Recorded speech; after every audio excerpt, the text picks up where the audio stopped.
So Peter Schrager from NFL.com and Good Morning Football has done a mock draft. This is his 2.0 version. And some interesting names in here. At number 5, the New York Football Giants selecting Charles Cross, Mississippi State University offensive lineman. When we talked to Charles back at Pro Day, he said the Giants were the team that he talked to the most, the Giants and the Jets. Yeah. But I thought that it would be at that. I think they pick 8th. Mm-hmm. Didn't think it would be 5. But if you read what Peter Schrager says in this, it says that Cross is going up draft boards. Which is weird, and he has him as the first tackle. Ahead of Neal and the other guy. Yeah, they've got Evan Neal going at 8 to Atlanta. So the crazy thing is that you've got 3 tackles that are vying for that first spot, right? I mean, it's Charles Cross and Equinu from NC State and Evan Neal from Alabama. And it's going to be a personal preference thing, right? The team that decides to take a tackle with their first pick, it's going to be – because all 3 of those guys in different mock drafts – we worked them out. We interviewed them. This is the guy we felt was the best. We like this guy best. And if you asked 5 teams – well, that's not a good way to describe this. If you ask 3 teams, you might get 3 different answers as to which one of those 3 is the best. So it just comes down to which team that chooses to go offensive tackle with their early first-round pick likes Charles Cross the most. Mm-hmm. Peter Schrager thinks it's the Giants. Yeah. Kenny Pickett at 6 to the Carolina Panthers. Feel free. That'd be great. That would be great. Borky, tell me why it is that I'm not sold on Kenny Pickett. I don't feel like I'm doing a great job myself of saying, oh, this is why I don't love Kenny Pickett in that spot. But I don't love Kenny Pickett. I don't think he's toolsy.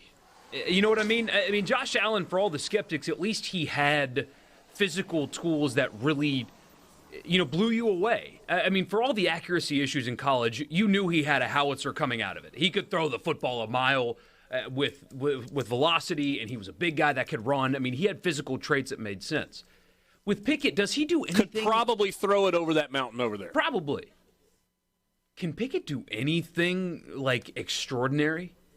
No. I think people are falling in love, though, with a winner. He's a winner. He's a gamer, He's a man. winner. And he's the best quarterback in this draft, some say.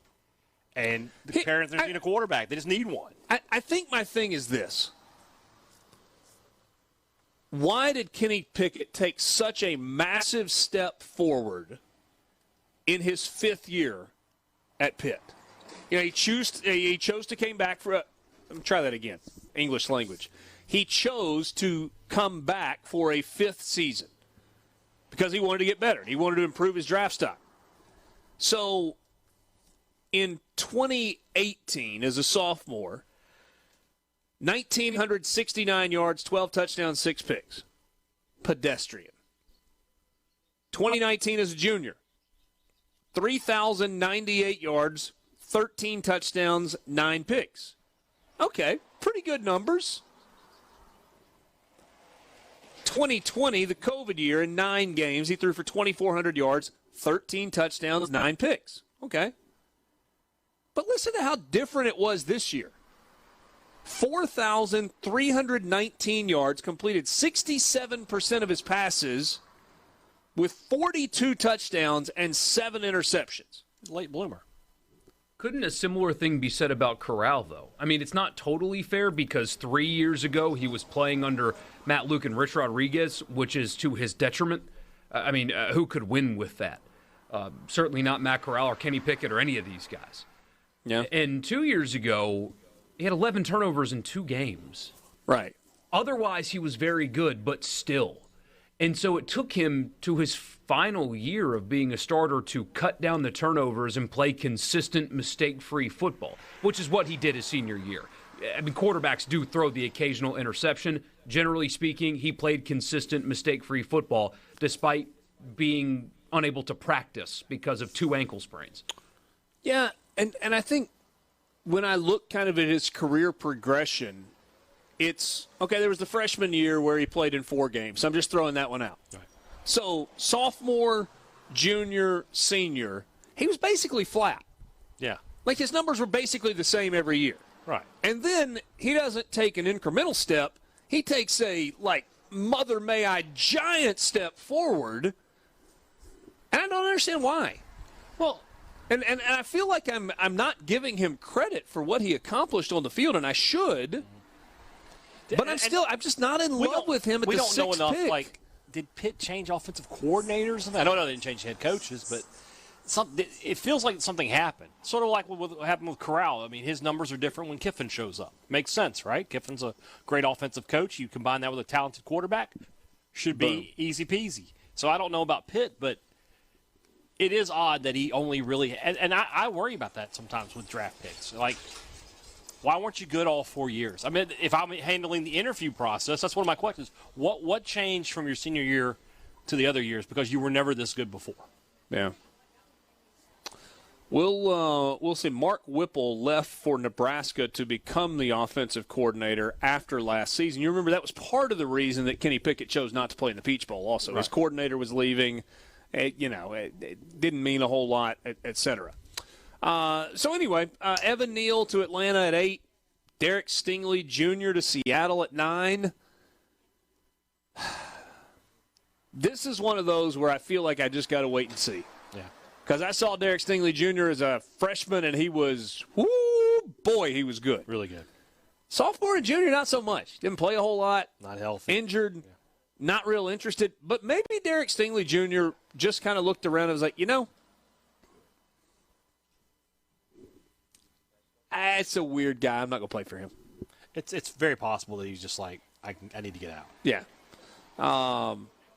Jamison Williams from Alabama at 10 to the Jets. Garrett Wilson at 11 to the Washington football team. What are they, the Commanders? The Commanders. Pick. New Orleans Saints. Chris Olave. You can't sign that fast enough. Wide receiver, the Ohio State University. Let that happen. All right, so question. Yeah. The very next pick, you got the Chargers taking Treylon Burks. Would you rather have Chris Olave or Treylon Burks? Olave.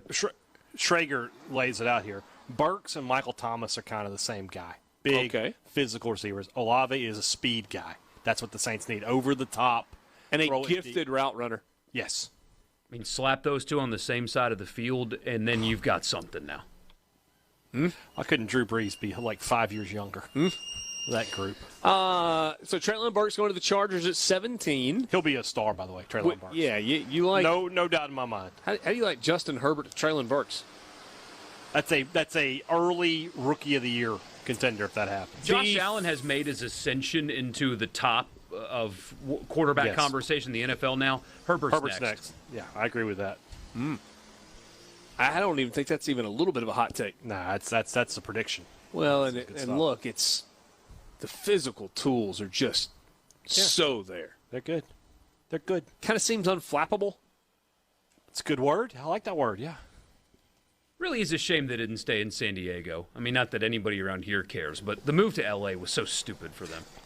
Yeah. They play home exactly games in 17 LA weeks proper, a year. Are they? Well, they play at SoFi, don't they? They do. I mean, I don't know. Yeah, but that's still a Raiders. Did you say thing. they play home games? I meant to say road games. They don't have any home games. They play road games essentially 17 weeks a year because that stadium is filled with opposing fans. It is. For every home game they have. It is. Yeah, but it's really nice. It is really nice. It's better than the soccer stadium they played in that was like 20,000 a couple years ago. Yeah.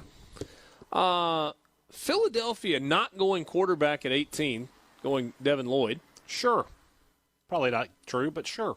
Saints with their second first-round pick at 19 taking not an offensive lineman, but Jordan Davis. Take it. From the University of Georgia. If I'm getting the best version of Jordan Davis at 19, is that, by the way, does that qualify as beef on the defensive line?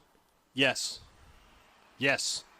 Yes. I'm trying to think of a Cajun reference. I can't make one. He's the Cochon Dulé. I don't know. But yes. Well, that's like a space eater in the middle. But I'm thinking about the combination of Jordan Davis and Marcus Davenport, right? Yeah. That's two big dudes. And then Cam Jordan on the outside, DeMario Davis backing him up. That just makes the best defense in the NFL better. I understand. I love that. I love those two moves if that happens. You need offensive tackle. You do, but at this point, why reach, right? Like we didn't look. I don't know if Pennington. Yeah, the Penning kid. I'm sorry, is taken off the board, right? So the top 4 guys are gone. Don't reach. You got Jordan Davis feels like a pretty good investment there. You know what's going to happen? Reach. If one Corral, Matt is available at 19, somebody will trade up. They'll either trade up or they'll take him. The Saints? Yep. We'll see. Visiting the team today. You're thinking like sign and trade? Oh, no. I think they'll just take him if he's available at 19. Visiting them today. Yes. But somebody could trade into that spot. I mean, we've talked about it with him before. If he's going to fall to this range, somebody with some extra draft capital. So who is that? The Steelers? They're only one. That's only one more pick, so probably not. Well, at the next pick that Peter Schrager projects that Malik Willis taking Willis. So who's that team then? Possibly the Tennessee Titans. Yeah, that would be an interesting one. Seattle could trade back into the first round. I've got to see it. Packers. They're just really, really going to screw over Aaron Rodgers at every opportunity. Is that even screwing over Aaron Rodgers, or is that just screwing over Jordan Love? They'll get them both. Hey. That doesn't seem to make one iota of sense. Not any. Mr. Haydad. None. That's why I like it. All right, so Malik Willis at 20 to Pittsburgh in Peter Schrager's mock draft 2.0. Earlier today on the Thunder and Lightning podcast, we were talking about the draft, and I mentioned Malik Willis to Robbie Falk, my podcast partner, who's a big Steelers fan, and his analysis of that pick was, ugh. So it feels like there are a bunch of NFL teams that are in love with Malik Willis. He's got the tools. And everybody else is like, ugh. Fans aren't. Teams are. It's what Borky said earlier about Pickett. Not toolsy. Malik Willis is toolsy. Big arm, can run. You get enamored with that stuff. Yeah, he's but then got you watch him tools, play an SEC results. team, and he throws 4 interceptions or whatever. So why is it that we look at Malik Willis differently than we looked at Josh Allen? Because we looked at Josh Allen, we were like, there's some flaws there, but man, there's a cannon. No, Size. I didn't look at him that way. I thought it was a huge reach. Yeah. I'll admit to being wrong on that, but I was like, this guy, I don't see it. Like, what are they doing? He's just big. Well, and Allen had size too. People talk about, Corral doesn't have the size for an NFL quarterback.